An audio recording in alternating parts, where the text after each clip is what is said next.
Welcome to Psychic Insights, where pop culture meets higher consciousness and the tea is always a little bit mystical. I'm Robin Richardson, your psychic girlfriend, and around here we don't just watch the drama unfold, we read the energy behind it, whether it's celebrity scandals, reality TV, chaos, or true crime with a twist. I'm tuning in to bring you the intuitive scoop the headlines miss. So buckle up, because your aura's about to get entertained. All right, welcome back to my channel. It's Robin Richardson, your psychic girlfriend. And I wasn't sure I was going to cover this, but my intuition keeps pushing me. I was on vacation with my daughter, and if she kept talking about it, so I was just like, okay. And I want to begin by saying that I don't know anyone connected to the Celeste Rivas case. I'm not making any accusations here. I'm not naming suspects, and I'm not presenting factual evidence. What I will be sharing with you are my psychic insights and my intuitive impressions, guided by the energy of the cards I pulled, and my connection with spirit. So everything I say in this episode is intended for entertainment, spiritual reflection, and healing purposes only. This is about compassion. It is about listening to the whispers of energy and symbolism where the facts have yet to be emerging. So, and it's really honoring Celeste's presence in the most respectful way that I can.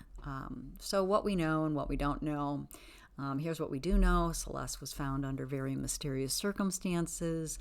The case is still under investigation, and no suspects or persons of interest have been publicly identified.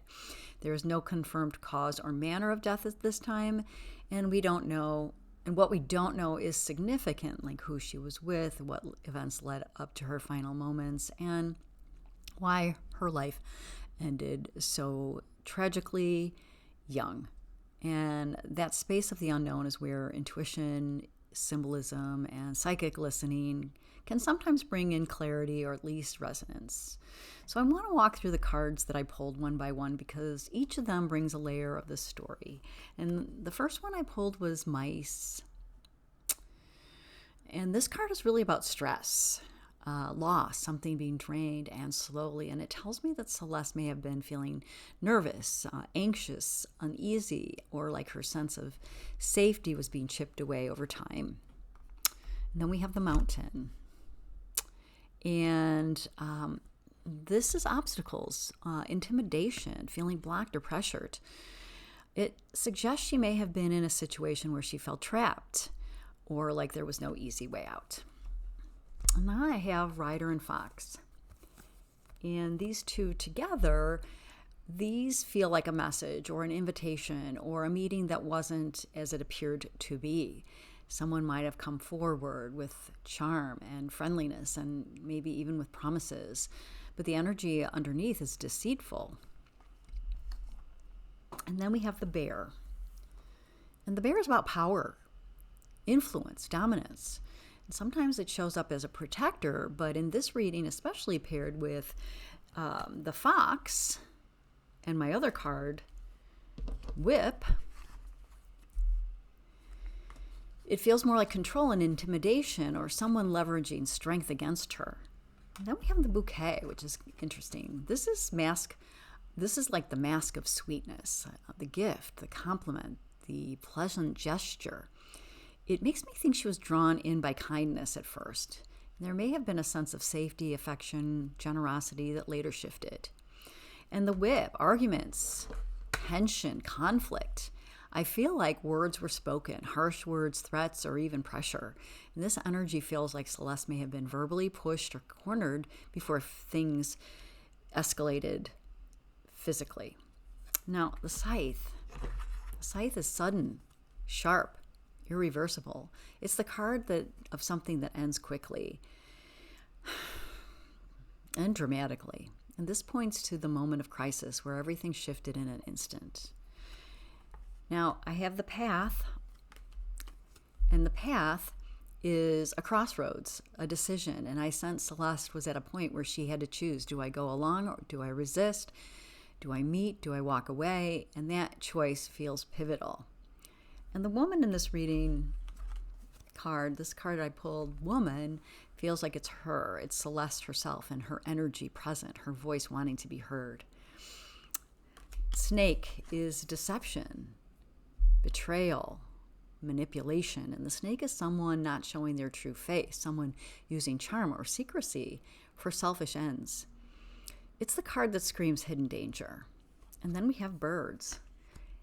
And this chatter, voices, gossip tells me that there are people who know more, people who have talked, whispered, may even shared parts of the story, but not the full truth. And it also suggests anxiety, nervous communication, like people circling around the truth before landing on it.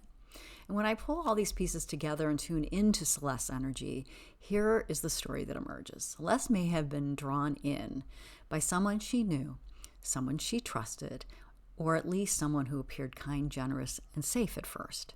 There may have been gifts, compliments, or gestures of friendship, enough for her to lower her guard. But beneath that surface, there were warning signs. The snake, the fox, show deceit, while the mice and the mountain show her unease. I feel she may have been threatened before, either verbally or emotionally, creating fear that was building. And at some point, there was a moment of choice, a path. She may have felt conflicted on whether to continue trusting this person or step away. That choice led to confrontation.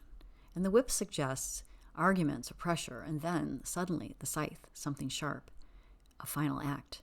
And the energy feels swift, not prolonged. Afterward, I feel silence. The mice and birds together give me a sense of secrets, whispers, things being covered or eroded. People may know parts of the truth, but the full clarity has not come to light. And through it all, I feel Celeste's presence, the woman card right at the heart of the spread. She feels like saying, I trusted, I hoped, but I was deceived, and I want the truth told. When I connect with Celeste's energy beyond the cards, I sense a soul who was bright, open, kind, and searching for connection. She feels trusting, curious, someone who wanted to see the good in people. And there's also a tenderness to her energy, but also a restlessness, like she doesn't want to be forgotten, doesn't want her story to fade into silence. She wants her truth to be uncovered, not sensationalized, but simply seen and spoken. So, as I close, I'll remind you, again, these are my intuitive impressions only. These are not fact, not accusation, not evidence. This is spiritual reflection and psychic storytelling. The cards suggest that a narrative of trust that has turned into betrayal, of kindness that masked manipulation, of choices and threats that escalated into something sudden and final. For us, the lesson is also clear. Trust your intuition. If something feels off, listen. Our spirit often knows before our mind can rationalize. Celeste's energy feels insistent that her story be honored. And my hope is that sharing this brings a little light to her memory and keeps her presence alive. And thank you for holding this space with me. And if you would like more topics like this and content like this, like and subscribe to my YouTube channel. And I will see you in the next one.